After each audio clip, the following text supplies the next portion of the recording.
টাকা আছে যার, সম্মান আছে তার। মানুষ আপনার অবস্থানকে ভালোবাসে, আপনাকে নয়। আপনার একটু অবস্থান ভালো, টাকা পয়সা আছে, দেখবেন মানুষ আপনাকে ঘিরে ধরবে, আপনাকে রেসপেক্ট করবে, আপনাকে সম্মান করবে। কিন্তু যখন আপনার কাছে টাকা থাকবে না, আপনাকে এক পয়সারও দাম দিবে না। স্বার্থ ফুরিয়ে গেলে মানুষ আর পাশে থাকে না।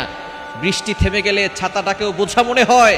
সুতরাং আপনার কাছে টাকা যখন থাকবে না, মানুষের স্বার্থ ফুরিয়ে যাবে, তখন আপনাকেও বোঝা মনে করবে, আপনাকেও ছুঁড়ে ফেলতে এক সেকেন্ডও দেরি করবে না। সুতরাং মানুষকে খুশি করার জন্য পাগল হবেন না, আল্লাহকে খুশি করেন, আল্লাহর ইবাদত করেন, আল্লাহর সাথে সম্পর্ক তৈরি করেন। দেখবেন আল্লাহ তাআলা দুনিয়াতে আপনাকে ভালো রাখবেন, দুনিয়াতে আপনার সাথে থাকবেন। বিপদে পড়লে আল্লাহ আপনাকে বিপদ থেকে হেফাজত করবেন। শুধু দুনিয়াতে নয়, কবর জগতে আল্লাহ আপনার সাথে থাকবেন, এবং আখিরাতে কঠিন ভয়াবহ পরিস্থিতিতে আল্লাহ তাআলা আরশে আজিমের নিচে আপনাকে ছায়া দিয়ে জান্নাতের ব্যবস্থা করবেন।